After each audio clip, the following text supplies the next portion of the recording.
talking about the Central Valley Water, or Central Valley Project, and the zero allocation that came through yet again.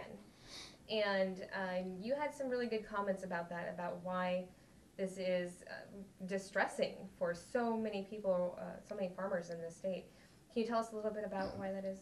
Well, it's just we do have more water available. It appears we've got more water available in the reservoirs they're at better levels, and we should be able to get them something. The real question is, would we be able to get enough that they could do anything with it? But certainly with the permanent crops we have in the Central Valley, anything right now would be a big help, and it would help take some of the stressor away from the pumping of groundwater, which we know has always been our buffer for the farmers all over the entire state, but certainly in the Central Valley with the reduced exports that are making it into their area. The over-reliance on groundwater aquifers has taken its toll, and so any amount of water that we can get, it's not going to reduce the fallowing, but at least it will help on the permanent crops to be able to commingle some of these surface waters with the groundwater. So it's just disturbing, and ironically, when you look back to 88 to 93 in 6 dry years, we were able to deliver water to those farmers then. Why can't we do it today? And I want to ask you that. You know, is there an answer to that? Why can't we do that today? Well, I think it's completely the lens that we're looking through today is species first and people second. And when we look back to 88, 93, and you go back and you look what Pete Wilson, when he brought together a drought task force, and I'm not saying that we don't look at the environment, but clearly they were able to get through with the needs of people. There was reductions to agriculture in cities. There was conservation measures taken. But at the same time, we didn't put such a heavy burden on trying to protect the environment. We're not sure what the future is going to hold. Wouldn't it be ironic if we take all this water and we put it down the rivers, going out to the ocean for fish, and if we're in a 10-year drought, those fish are still going to crash anyway. We've heard so many people say that California has sustained long-term droughts before. What did the environment do then? Clearly, a lot of the water that's coming down our rivers today is stored water from 2010 and 11, which and even into the spring of 12 that filled our reservoirs. When you look at May of 2012, all of our reservoirs were brimming at the top. And today we're in such dire straits. It's complete and total mismanagement through the lens of environment first, people second. And let's talk about the water management for a minute, because that was something else that you had brought up Friday, I believe it was, when the allocation first came through. What is the problem with management? Is there a way to fix it at this point?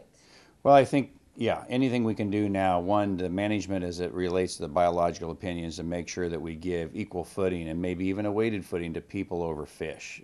We can help the environment, we can help the fish. It's going to look different, but we can do it, and it shouldn't be only that, well, we're going to put water down the river and it's going to be great for the fish. We really have to look at what we're trying to achieve.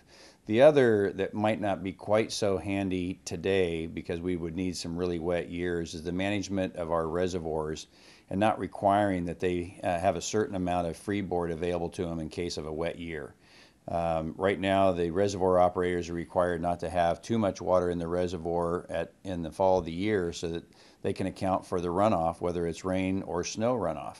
We can better anticipate what our weather patterns are going to be, so we should be able to hold that water longer. So it's a two-pronged approach. One, better manage our reservoirs for flood control. We can understand what's happening with the weather today and the weather patterns. And two, better manage for people versus fish. All right. You know, just for the record, do you have any problems with fish? Do you have anything against fish?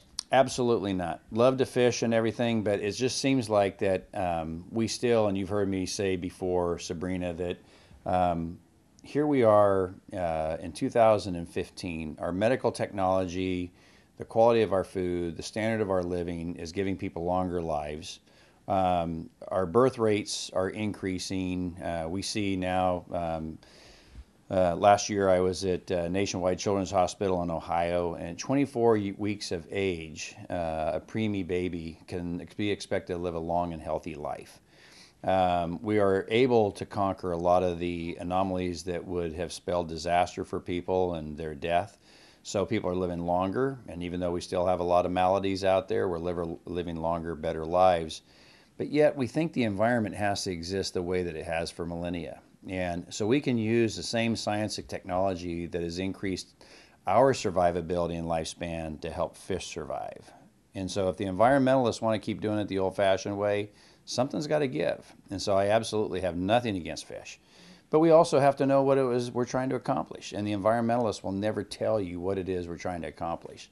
At the end of the day, I know what I need to accomplish. I need to pay my bills. I need to have a little bit left over and hopefully stay in business again for next year.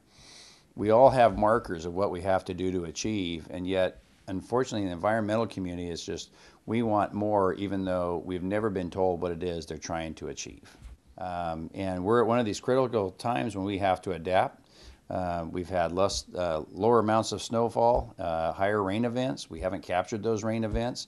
And when it comes down to it, I haven't heard anybody discuss what are the needs of people, is what are the delta smelt. What are we doing about the pumps? All this water that's going out the ocean that could have been into San Luis Reservoir and sent south, that wouldn't have affected anybody in the delta, wouldn't affect anybody in the north part of the state, but they were worried about the turbid waters because there could be smelt in it.